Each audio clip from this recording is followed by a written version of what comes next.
Olá pessoal, a gente vai iniciar aqui mais uma aula de Direito Penal, que é o direito mais legal. E a aula de hoje a gente vai dar ênfase no concurso da PF e no concurso da PRF, com resolução de questões. Vem aqui para mim, vem aqui para mim. Opa, estamos aqui juntos, firmes e fortes. Então pessoal, hoje a gente vai estudar Direito Penal com foco no concurso da PRF e da PF que se aproxima. A gente tem expectativa aí de no próximo ano, no final do ano, entre o final desse ano e o início do ano que vem, a gente vai estar lançando aí a PF e a PRF devem estar lançando os seus editais. Então a hora de se preparar é agora, beleza? Então como é que a gente vai fazer a nossa aula de hoje? A gente vai fazer a aula de hoje, galera, analisando e resolvendo questões. Que é muito diferente, né, pessoal, de somente resolver questões. Para os estudos de concurso, você tem que resolver questão, é óbvio, mas não é suficiente a resolução de questões. Você tem que saber o porquê a questão que você está resolvendo está certa ou está errada. Qual a razão das alternativas, das proposições apresentadas está certa ou está errada. Beleza? É isso que a gente faz. E o nosso foco na aula de hoje é a resolução de questões dos crimes contra a pessoa. Eu vou dar logo uma dica de largada, né, pessoal? Tenha sempre à mão o seu Código Penal ou a legislação penal especial quando você estuda direito penal para concursos públicos. A sua primeira trincheira de estudo é a lei penal. Principalmente, anote aí, principalmente quando você está tratando de crimes em espécie, que é aqueles crimes previstos na parte especial do Código Penal, ou os crimes previstos na legislação penal especial, beleza? Então, ó, fundamental. Se você não tem a sua lei penal escrita, como eu, né, que sou bibliófilo, gosto de livro, mas você tem no seu celular, você tem no seu próprio computador, num tablet, tenha com você. Para isso virar um hábito de leitura incorporal do seu estudo no dia a dia. Beleza? Então vamos lá, vamos à primeira questão? Prepara o coração. Olha que coisa linda essa aqui. Vem analisar comigo. Sobre aspectos legais dos procedimentos policiais, julgue o item a seguir. Olha só, uma questão muito interessante, bem típica do CESP-SEBRASP, uma questão analítica.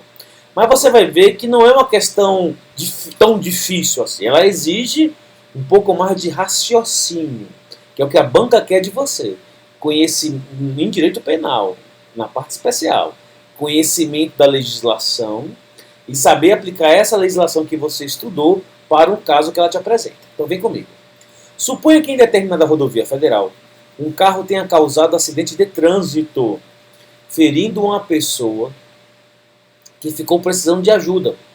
Mas o motorista não a tenha socorrido, mesmo com a possibilidade de fazê-lo sem que houvesse risco pessoal. Considere ainda que no mesmo instante, uma terceira pessoa, não envolvida no acidente, tenha passado no local, mas não tenha prestado socorro. Então você vê que neste cenário você tem duas situações.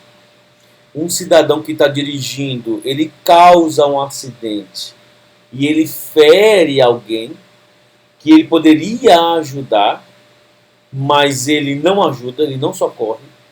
E nesse mesmo cenário, existe um outro evento, que é uma pessoa que não se relaciona com o acidente, ela vê que a pessoa está precisando de socorro, mas ela nada faz. Aí a banca pergunta para você, nessa situação, o motorista causador do acidente poderá responder por crime de trânsito, com o agravante da omissão de socorro, e a terceira pessoa responderá por crime de omissão de socorro previsto no Código Penal. Então, o que, é que a banca quer? Quer que você identifique, a partir do fato narrado, quais são os crimes ou o crime que incidem nesta situação de fato. Você tem que fazer o que a gente chama de direito penal de um juízo positivo de subsunção. É aplicar a lei em abstrato a um caso concreto, para aí você estabelecer a tipicidade. Vamos analisar a primeira parte, quando ele fala assim, ó, motorista. Galera, quando ele fala em crime praticado por motorista conduzindo veículo automotor, a gente já sai do Código Penal. Porque aí entra um elemento de especialidade. É crime de trânsito. E os crimes de trânsito têm previsão expressa não no Código Penal, e sim numa lei especial, que é o Código de Trânsito Brasileiro, o famoso CTB. Que você que está estudando para PRF tem que comer com farinha. Tem que ter total domínio. Não só a matéria penal, mas a matéria administrativa também, sobre trânsito. Então você tem aí um crime de trânsito, alguém que fere alguém, que deveria, portanto, em face do ferimento que causou por acidente de veículo, pôr a salvo essa pessoa, socorrer essa pessoa, e ele não faz. Então, na primeira parte, nós temos um crime de trânsito e tem a omissão de socorro. Agora, olha a segunda parte da assertiva. Um terceiro, sem relação com o acidente, passa pelo local, vê o acidentado e nada faz. Bem, nessa hipótese, nós estamos fora do Código de Trânsito e dentro do Código Penal. Porque existe um tipo penal somente para isso, que é o famosão artigo 135, que é a omissão de socorro. Então nós temos um cenário fático e dois crimes sendo praticados por pessoas diferentes, que não se conhecem, não guardam relação entre elas, mas que as suas condutas são penalmente relevantes e, portanto, a lei penal se preocupa em criminalizar. Essa questão, portanto, o pessoal está certa, está correta. Vamos conferir o gabarito? Olha lá. Você vai ter o 135 combinado com o 304 CTB. 135 do Código Penal é para aquele terceiro. Ele deixa de prestar assistência à pessoa ferida. E, portanto, quando ele faz isso, ele se omite. Olha o verbo negativo, né? Deixar de. É muito particular dos crimes omissivos próprios. Esse cidadão, quando deixa, portanto, de prestar assistência, de socorrer a pessoa ferida, ele incide na prática do crime de omissão de socorro. Isso para o terceiro. Agora, olha a conduta do motorista. Olha o que a lei no CTB fala. Deixar o condutor. Então, tem que haver crime a bordo de veículo pelo condutor. É o que a gente chama de elemento especializante do tipo. Você sai da omissão de socorro geral do Código Penal e entra numa omissão de socorro muito própria, devido a esses elementos especializantes, que a gente chama em direito penal de visa atrativa, aquilo que atrai o crime para uma especialidade. Aí você aplica o critério da especialidade, ao invés da regra geral do 135, a regra especial do 304 CTB. Então, deixa o condutor do veículo, na ocasião do acidente, de prestar socorro à vítima. Ou, se não puder fazê-lo, deixa de solicitar auxílio à autoridade. Esse finalzinho, inclusive, também cabe para a omissão de socorro. Mesmo que a pessoa não possa, imagine que a pessoa fique com medo de prestar o socorro. Medo de linchamento, ou então um local ermo. E aí ela fala o seguinte, poxa, mas eu não vou me omitir. Eu não consigo prestar o socorro pessoalmente, mas eu vou chamar quem possa. E aí liga para a polícia, liga para o bombeiro, liga para o SAMU, toma todas as providências necessárias para que a pessoa ferida ela seja salva, socorrida.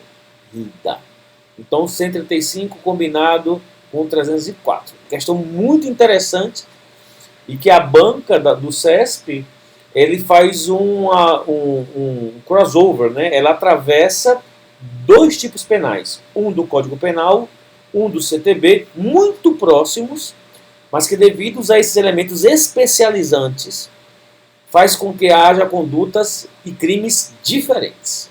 Interessantíssimo. Vamos para a próxima questão? Olha que linda essa aqui. Também é crime contra a pessoa. A gente já viu 135 é crime contra a pessoa, e aí combinado com 304 lá do CTB, que é um crime de trânsito.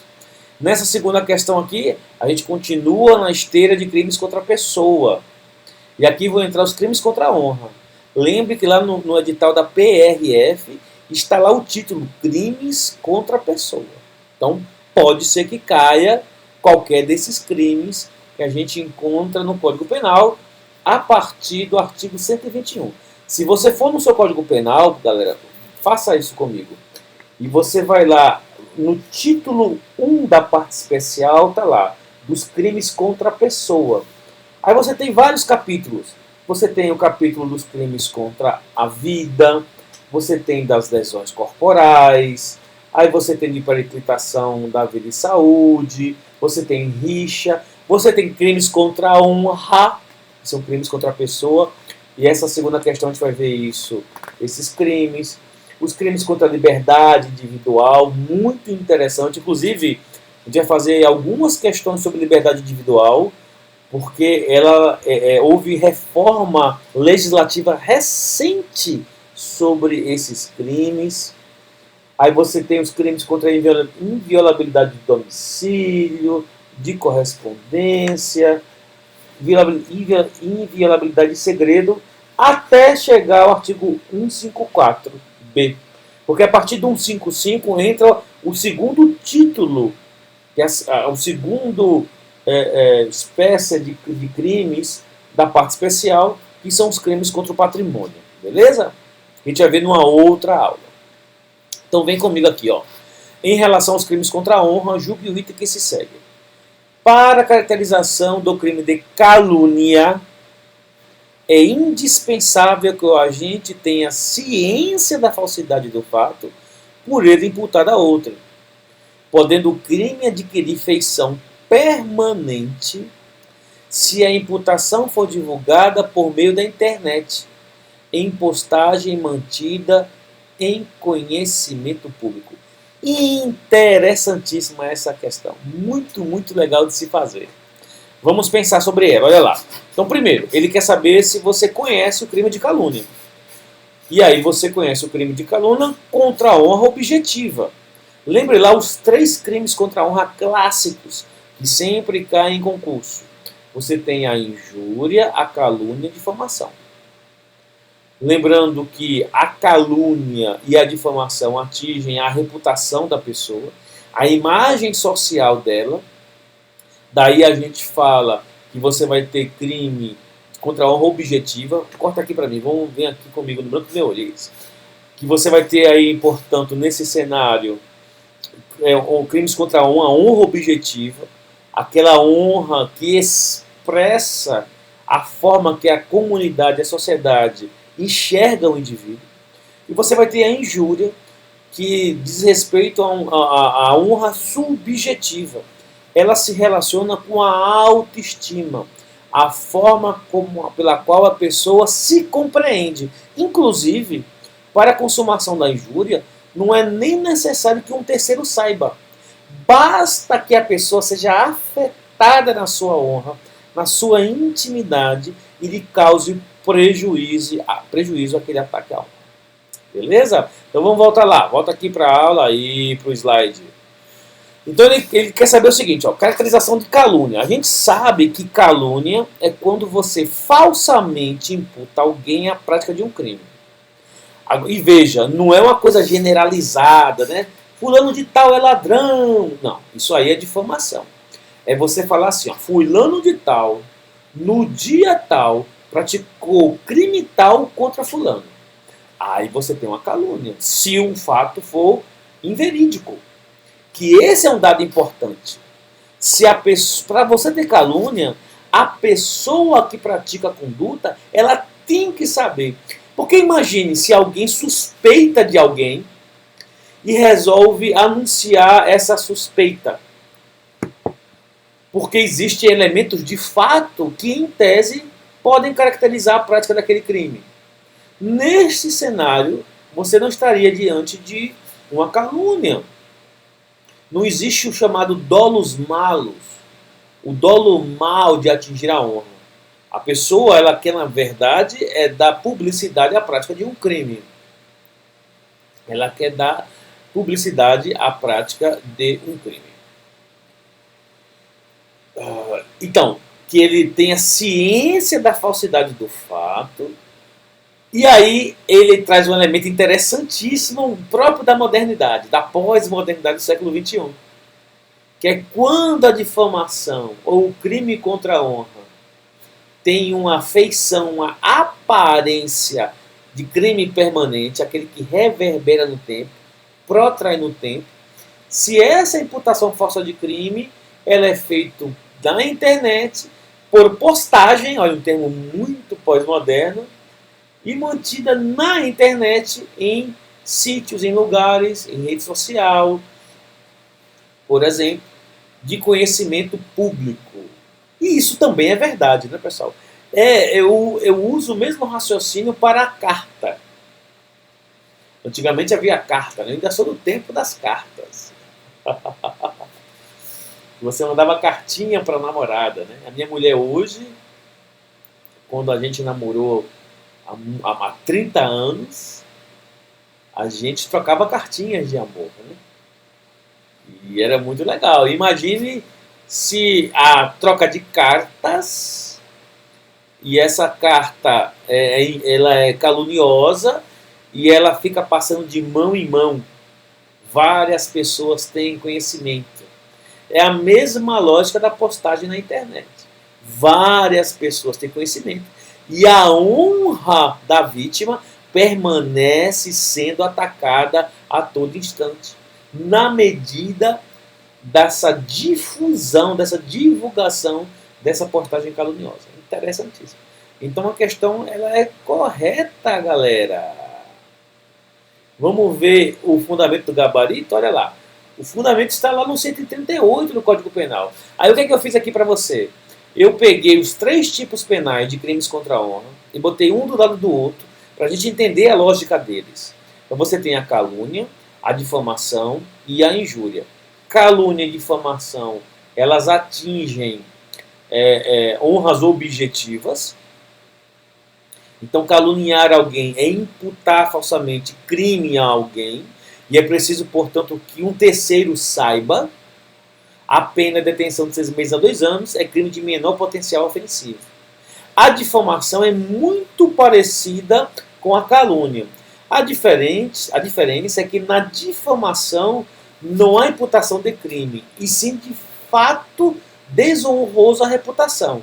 Por exemplo, o cidadão ele divulga que um determinado advogado conceituado numa cidade, ou que trabalha numa cidade, ele é um bêbado irresponsável com os processos que conduz no fórum. Isso é típica difamação, falar mal, imputando um fato ofensivo a essa reputação. A pena de detenção de 3 meses a 1 ano. Você vê que também é crime de menor potência ofensivo, mas com uma gradação ainda menor. E você tem a injúria, que atinge a dignidade da pessoa, o decoro da pessoa, a autoestima dela. É quando você injuria alguém. Injuriar, pessoal, é você ofender alguém. Ofender, nesse caso da injúria, ofender a honra subjetiva, a autoestima dela. A chamar essa pessoa, por exemplo, de safado. Você é um safado, você não vale nada. Ou então já usar termos pejorativos em relação a essa pessoa. E nesse caso da injúria, não é preciso que outra pessoa, além do xingador e de quem é xingado, saiba. A pessoa pode chegar no ouvido da outra e falar assim: você é safado. Se fizer isso, você está injuriando. Beleza? A pena também é bem pequena, é menor ainda do que da calúnia da difamação. É detenção de 1 a 6 meses ou multa. Então pode ser somente a pena pecuniária, a pena de multa. Bem interessante essa questão, né? Olha essa outra aqui, galera. Olha que interessante. Isso daqui é bem recente, hein? Esse crime, que é o crime de perseguição, o stalking, ele foi introduzido no Código Penal em 2021.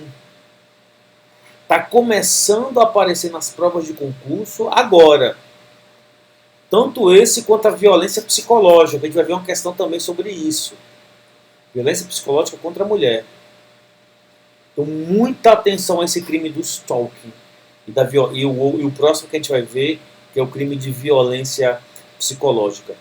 Isso é muito recente. E trata de uma matéria penal, corta aqui para mim, é bem no branco do meu olho. E trata de uma matéria interessantíssima que está na primeira ordem do Estado, da proteção dos hipossuficientes. Notadamente as mulheres que estão sob vulnerabilidade. Principalmente vulnerabilidade em relação àqueles que com ela mantêm alguma relação afetiva, direta ou indireta. Você vai ver que no stalking, por exemplo, às vezes a vítima nem conhece o cidadão. O cara entra lá numa pira de paixão platônica e passa a perseguir essa vítima. Mas sempre nessa ideia de proteção do mais fraco, no caso da mulher da mais fraca. Fraca fisicamente, psicologicamente, e que pode, portanto, trazer um prejuízo sério para a sua paz de espírito, para o seu equilíbrio, para a sua capacidade de desenvolvimento humano. É muito interessante. Então, pessoal, o crime de stalking, perseguição. Isso vai cair na sua prova. Vamos voltar aqui, então, para a questão. Vem comigo. Acerca do delito de perseguição ou stalking, no Brasil, assinale a opção correta. Vamos ver as alternativas. Letra A. A situação de perseguição ou stalking não é considerado crime pelo direito brasileiro. Olha o que a banca faz. A banca, ela tenta contar com a ignorância do concurseiro. Né? Porque ele fala, o delito de perseguição, fala, bicho, isso é coisa de americano, coisa de filme, né? Não, isso é um delito no Brasil, desde 2021. Então, letra A está errado, galera. Olha a B. Para a existência do crime de perseguição, é necessário, olha a condição que a banca impõe nessa assertiva, que o agente restringe a capacidade de locomoção da vítima. Isso não é verdade. Pode ser que o agente nunca tenha um contato físico com a vítima, tenha contato apenas virtuais, através de rede social, através de WhatsApp, através de sites de relacionamento. Então não é necessário, para caracterizar a perseguição, o stalking, que haja restrição de capacidade de locomoção da vítima. Letra B está errada. Olha C. A perseguição era considerada contravenção penal. Aí você já fica esperto. Você gosta de falar, opa, é possível. Então você bota um pontinho aí do lado para a letra C. É possível afirmar que ela era contravenção ou não? Vamos ver as outras alternativas, a gente vai voltar à letra C ainda. Letra D. No delito de perseguição, o único caso de aumento de pena previsto diz respeito à faixa etária ou ao sexo da vítima. Isso também não é verdade. A gente tem um rol de causas de aumento de pena para o crime de stalking que vai além da faixa etária e do sexo da vítima. Letra E. O delito de perseguição é um crime de ação penal pública incondicionada. Também não.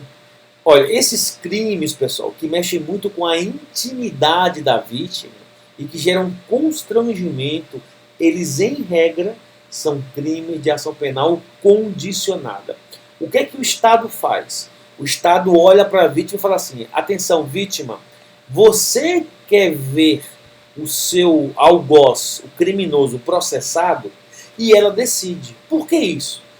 Porque senão, pessoal, a persecução criminal, o inquérito, pode ser mais constrangedor para a vítima do que a impunidade do autor do crime. Ela não quer relembrar aquela situação. Corta aqui para mim. a vítima ela fica muito afetada psicologicamente. E aí ela quer se livrar daquele problema, ela não quer mais lembrar daquilo lá.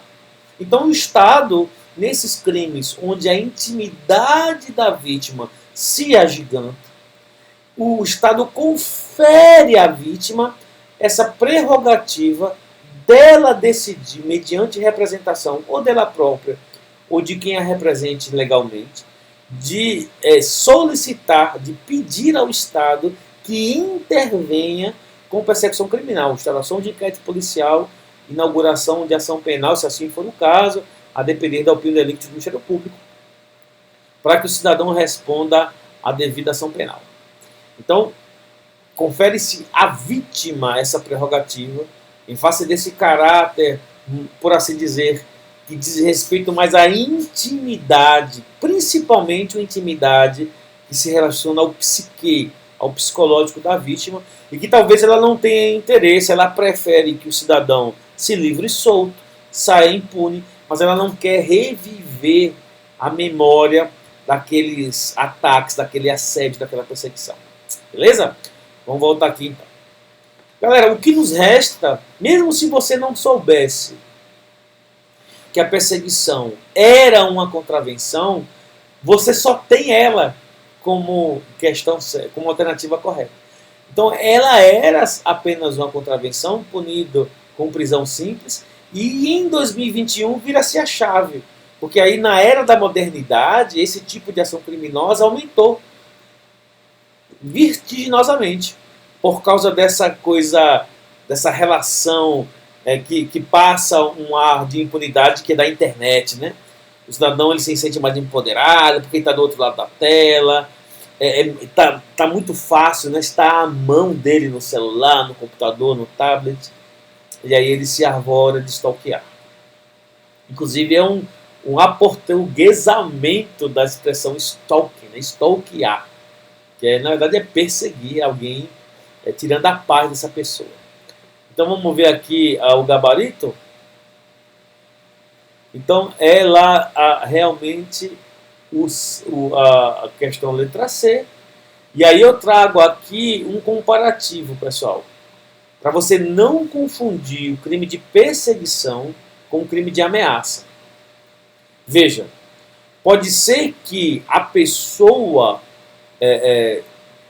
vítima de perseguição se sinta ameaçada, mas a diferença é a reiteração dessa conduta.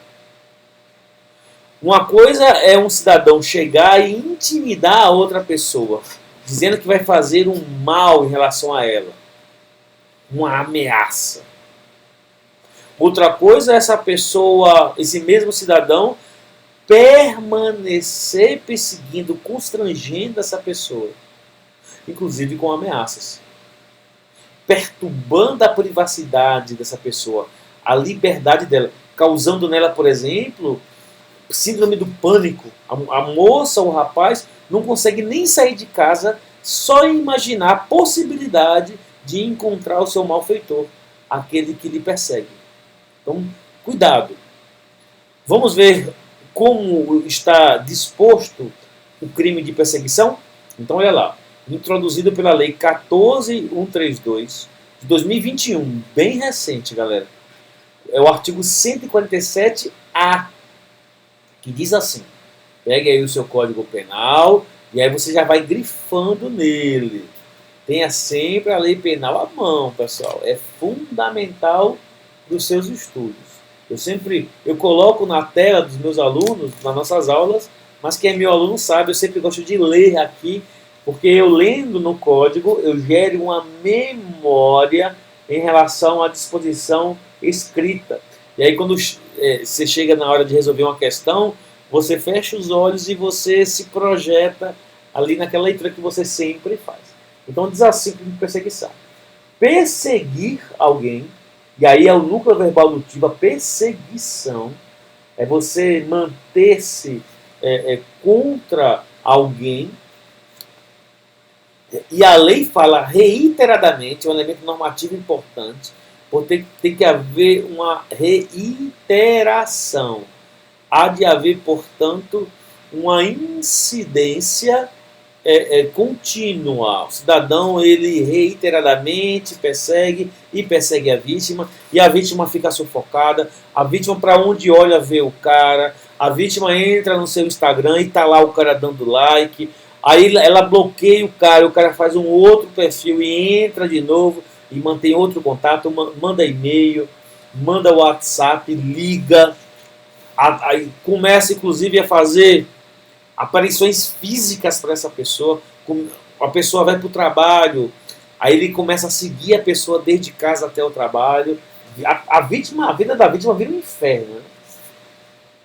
Ameaçando-lhe a integridade física ou psicológica. Então, reiteradamente, por qualquer meio, inclusive o meio eletrônico ou meios físicos, ameaçando a integridade física alheia. Segunda hipótese, restringindo-lhe capacidade de locomoção. Então, a restrição de capacidade de locomoção é somente uma das formas de ser praticada a perseguição. Pode ser que o cidadão ele nunca tenha contato físico, somente contato virtual. Ou, de qualquer forma, invadindo ou perturbando a sua esfera de liberdade ou privacidade. É um crime de menor potencial ofensivo, reclusão de 6 meses a 2 anos e multa.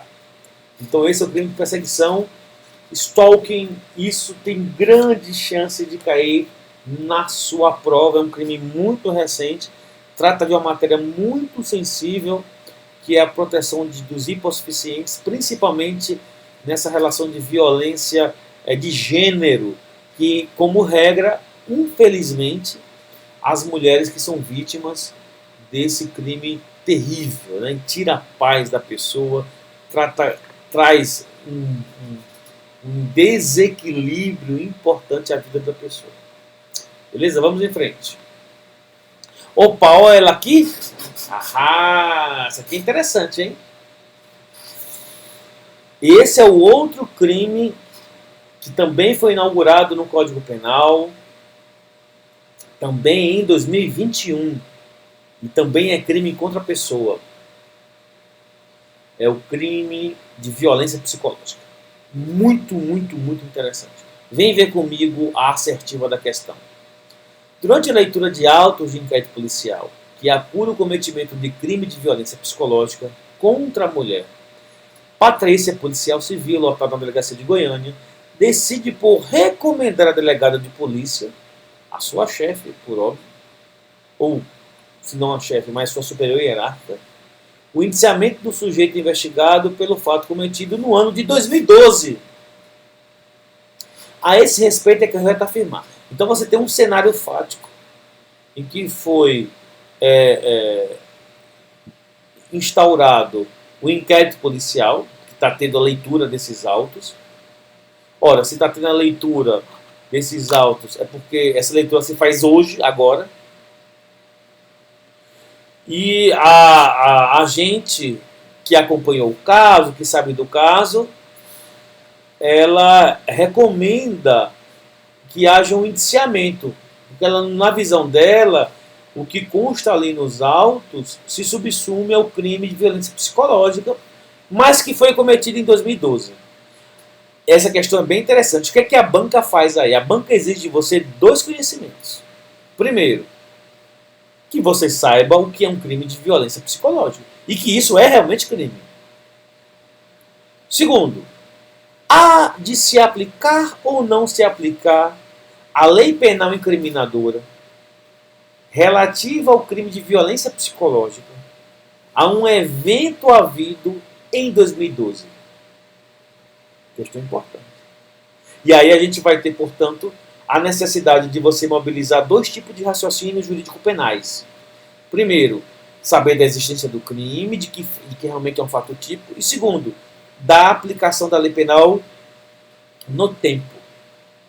Da pertinência da aplicação dessa lei penal, que é de 2021. Por isso que é importante você saber o crime. Se você não sabe do crime quando ele surge no Código Penal, Você pode entender desavisadamente, ora, se está previsto no Código Penal, é porque você aplica os fatos. Mas você não pode esquecer, e aí eu vou pedir aqui a câmera vem aqui no branco do meu olho. Você não pode esquecer que existem limites temporais para a aplicação da lei penal. Pessoal, atenção. A lei penal ela é feita para o futuro. Ela não é feita para o passado. Ela tem incidência a partir do início da sua vigência para frente. Os eventos havidos antes da inauguração de um crime, de um tipo penal, na lei penal, não são alcançados pela lei penal, porque não existe a retroatividade para prejudicar o réu ou o indiciado. Só existe a possibilidade de retroatividade da lei penal para ajudar o réu, beneficiar o réu.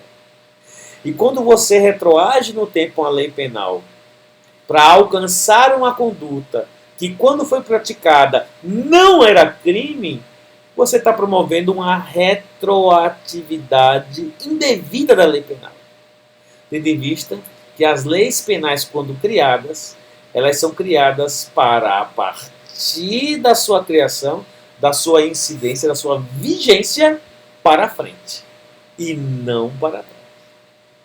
Se fosse assim, você teria, aspas, a ressuscitação de vários crimes havidos lá atrás, que na modernidade, que apenas na modernidade surgiram descritos em lei penal. E aí você teria muita insegurança jurídica. Beleza? Vamos voltar aqui então para a questão. Vamos ver as alternativas. A banca quer saber o que é correto afirmar. Letra A. Patrícia, que é a policial, está equivocada, pois o tipo penal apurado entrou em vigência após a ocorrência do fato. Letra A está certíssima. É o tempo do crime, no momento da ação ou omissão. É ali que você olha se tem incidência da lei penal. Se no momento do crime, da ação ou omissão, não tem lei penal que incide sobre aquela conduta, essa conduta ela é atípica. E mesmo que surja uma lei penal a posteriori, que diga que aquilo cometido no passado era crime, essa lei penal nova não retroage. Por que não retroage? Porque ela é feita para viger, para ter incidência, melhor dizendo, a partir da sua vigência, da sua entrada em vigência. Lembra lá, a lei penal ela é feita para o futuro e não para o passado. O que está passado está lá. Não volta mais a lei penal. É letra A, mas vamos ver as outras alternativas. Patrícia está correta, uma vez que o delito de violência doméstica é imprescritível. Não há imprescritibilidade do delito de violência doméstica. A imprescritibilidade é matéria constitucional. Então você tem lá o crime de racismo, por exemplo, sendo imprescritível. Aí sim. Letra C. Patrícia está equivocada, até aí tudo bem, pois o tipo penal apurado está evidentemente prescrito. Não há prescrição, porque o evento havido em 2012 não autorizava naquele momento a aplicação de lei penal. Então você não tem como prescrever algo que não existia. Letra D. Patrícia está correta, já que o delito de violência psicológica é crime permanente. Não é crime permanente. Ele o crime permanente é aquele crime que protrai no tempo. E a descrição típica do crime, como a gente vai ver daqui a pouco, não permite essa ilação. Letra E. Patrícia precisa diligenciar para se cientificar se a vítima promove representação contra o noticiado. Do contrário, a punibilidade será extinta por decadência. Tudo misturado, né? Primeiro que não tem que diligenciar nada sobre representação da vítima, porque eventual representação seria inócua da mesma forma. Porque não havia crime, galera. Esse é o grande lance. Em 2012 não existia o crime de violência psicológica, que só é inaugurado no Código Penal em 2021. Então não há de se falar em prática de crime e nenhum dos seus consectários lógicos. Representações, restrições de punibilidade, decadência, nada disso. Beleza? Vamos conferir no gabarito? Olha só. Opa, aqui. Olha só. Aí a gente compara o 147B com o 4º do CP. Violência psicológica contra a mulher. É um tipo penal, galera, importante para você saber. Inaugurado em 2021 no Código Penal.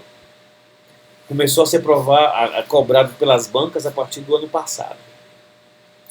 Pode ser que esteja na sua prova. As bancas adoram essas inovações legislativas.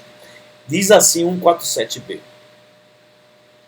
Causar dano emocional à mulher que a prejudique e perturbe seu pleno desenvolvimento, ou que vise a degradar ou a controlar as suas ações.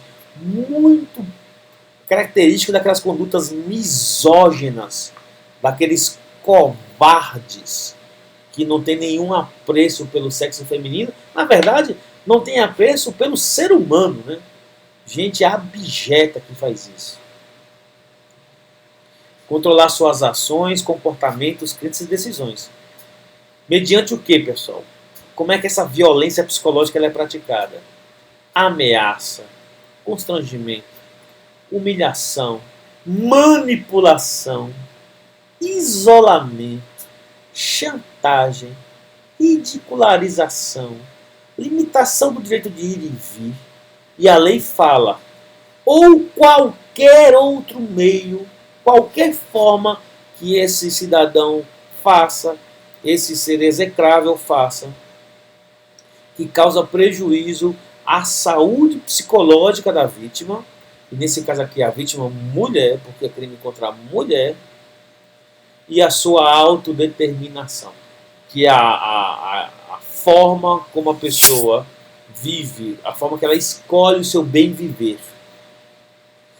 Pena, reclusão de 6 meses a 2 anos, é crime de menor potencial ofensivo.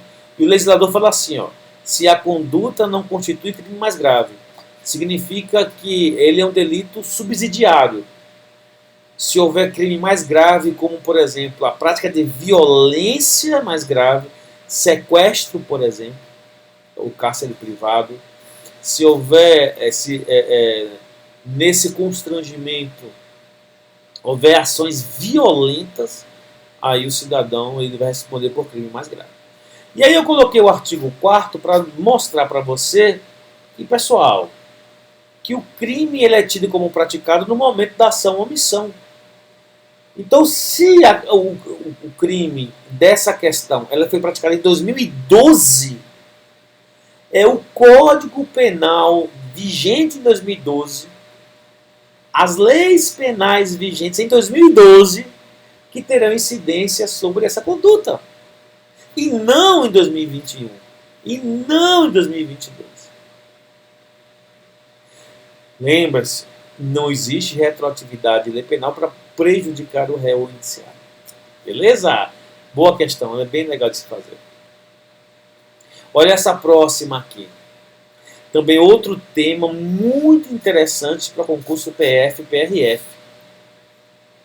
Que é crime, que é um crime muito interessante. Eu sou delegado de Polícia Federal, né, pessoal, já há 20 anos. Conta aqui para mim. E eu já participei de algumas operações, isso mais no início da carreira, de combate ao trabalho escravo. É você combater a figura da redução análoga à escravo, a punição de escravo. É um crime terrível, triste, né? Você vê pessoas reduzidas a quase nada, né? E principalmente por prisão por dívida, mas que muitas delas, pelo menos as que eu vi, mantidas sob constrangimento e violência. E é um crime muito próprio de atuação da Polícia Federal e da Rodoviária Federal também. Ambas as instituições participam dos grupos de repressão ao trabalho escravo que são capitaneados pelo Ministério do Trabalho com os auditores fiscais do trabalho. E a polícia vai para fazer o trabalho de ordem pública, de manter a segurança do grupo. E quando é polícia federal, que é polícia judiciária também, atuar com polícia judiciária. Nas operações que eu pratiquei, que eu participei, eu dei voz de prisão em flagrante e lavrei o flagrante de fazendeiro, eles chamam de gato, né? Que é o capataz, né? Gerente de fazenda. Eu tive essa participação, mas tem tempo, lá no ano de 2004, já tem muito tempo na verdade, né? Foi ali no início da minha carreira. E são situações terríveis, terríveis, né? E cai na sua prova, viu? É um crime que para concurso de PF, PRF é bem importante. Então vamos lá ver. Diz assim, ó, no que concerne aos crimes previstos na parte especial do CP, julgue o item subsequente. O crime de redução à condição análoga de escravo pode ocorrer independentemente da restrição à liberdade de locomoção do trabalhador. Interessantíssima essa questão. Porque a banca, ela quer saber se você conhece o tipo penal referente à condição análoga de escravo. Se você não conhece o tipo penal, galera, se você não estudou aqui no que concurso com a gente, você vai vincular um raciocínio, por assim dizer, coloquial, um raciocínio leigo, de quem não estuda para concurso ou quem não conhece do direito, que é imaginar que, ora, se tem escravo, tem restrição da liberdade de locomoção. E isso não é verdade, porque existem modalidades de escravidão que o cidadão ele não precisa fazer constrangimento físico da liberdade. Ele usa de outros instrumentos de coação. E um deles é o endividamento.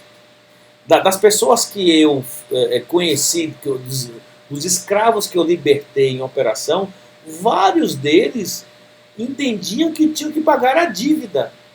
Então eles pagavam, eles se endividavam com alimentação, com ferramenta de trabalho que não pode, com EPI, equipamento de proteção individual, que não pode, tem que ser dado pelo empregador. E o cara botava tudo na conta do trabalhador. E era juros sobre juros. Então a conta do empregado só aumentava. E ele entendia que ele devia e que ele tinha que trabalhar para pagar a dívida. Interessantíssimo. Então não somente com a restrição da liberdade. Então, independentemente da restrição, você pode sim ter a condição análoga de escravo. Interessantíssima essa questão. E sabe respondê-la quem conhece a lei penal. Por isso que eu disse e sempre digo, a primeira trincheira de estudo do concurseiro, quando está estudando direito penal, é o Código Penal, é a lei penal.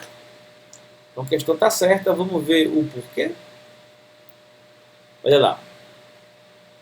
Está dentro da tipificação do crime de redução à condição análoga de escravo. Olha o que diz a lei. Reduzir alguém à condição análoga de escravo. E aí ela fala, a lei traz essas formas de redução à condição de escravo.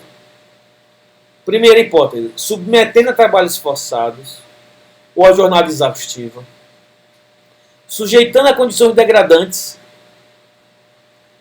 restringindo a locomoção em razão de dívida. Então, não somente com restrição de locomoção. A pena é uma pena interessante, hein? 2 a 8 anos. A 8 anos. E multa. Uma pena de 2 a 8 anos, pessoal, já dá flagrante, instauração de inquérito.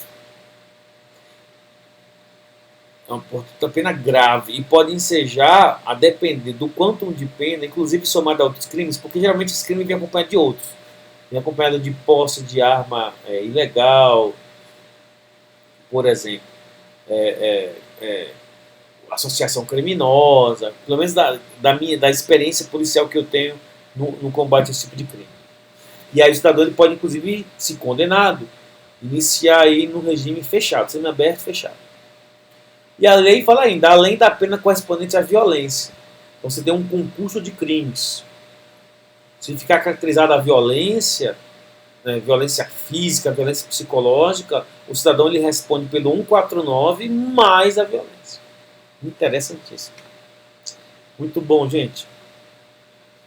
Vamos ao próximo aqui. Ah, isso aqui é ótimo também, hein? Isso aqui para cair na sua prova é beleza de Creuza. Olha lá. Abordado determinado veículo em região de fronteira internacional. Os policiais rodoviários federais suspeitaram da conduta do motorista. Ele conduzia duas adolescentes com as quais não tinha nenhum grau de parentesco. Ao ser questionado, o condutor do veículo confessou que fora pago para conduzi-las ao país vizinho, onde seriam exploradas sexualmente. Típico caso de tráfico de pessoas, né, galera? As adolescentes informaram que estavam sendo transportadas sob grave ameaça e que não haviam consentido com a realização da viagem e muito menos com os seus propósitos finais. Considerando a situação hipotética apresentada em julho item, a conduta desse motorista do veículo se amolda, se subsume ao tipo penal do tráfico de pessoas. Em sua forma consumada, incidindo nesse caso causa de aumento de pena, porque as vítimas são adolescentes. Questão absolutamente certa, pessoal. Porque a conduta do cidadão é conduzir, transportar. Quando ele conduz, ele transporta as vítimas, ele já consuma o crime, porque já está consumado. Porque tem o dolus malus presente, né? Já se amolda no tipo penal de tráfico de pessoas. Consumado não é tentativa. Ele não precisa sair do país para caracterizar, né, para chegar ao destino final, para caracterizar a consumação do crime. E mais, as vítimas, como diz o próprio enunciado, elas são adolescentes. As adolescentes informaram, menor de 18 anos, nesse caso incide causa de aumento de pena em razão da vulnerabilidade das vítimas em face da sua faixa etária. Então a questão está certíssima. Vamos conferir no gabarito? Olha lá. Se você pega o tipo penal do 149A, olha os verbos que estão presentes. Agenciar, aliciar, recrutar, transportar, que é o caso da questão. O transporte já configura a prática do crime de tráfico de pessoas. Comprar, alojar ou acolher pessoa mediante grave ameaça, violência ou coação, e as vítimas dizem que estavam sendo coagidas. Fraude ou abuso com a finalidade de... Aí tem as finalidades específicas. E na questão é a finalidade do inciso 5, exploração sexual. E quando você vai no parágrafo do 149A, você encontra aumento de pena de terço até metade. De 33% até 50% da pena, se o crime é cometido contra criança, adolescente, idoso ou deficiente. São os chamados hipossuficientes, que estão mais suscetíveis à violência. Interessantíssimo. Beleza, galera? Corta aqui pra mim. Pessoal, então é isso, olha só. Estudar para concurso público o direito penal é passar por uma fase primeira necessária. Estudar a lei. As bancas, por mais organizadas e como o CESP que é uma banca de alto prestígio, com questões bem feitas, bem organizadas, não consegue muito sair do Código Penal porque não tem mistério. Quando você trata principalmente de crimes em espécie, a incidência da literalidade da lei aumenta. Aí as bancas se tornam mais legalistas. Ora, se você sabe disso, então na organização dos seus estudos, você coloca sempre a lei.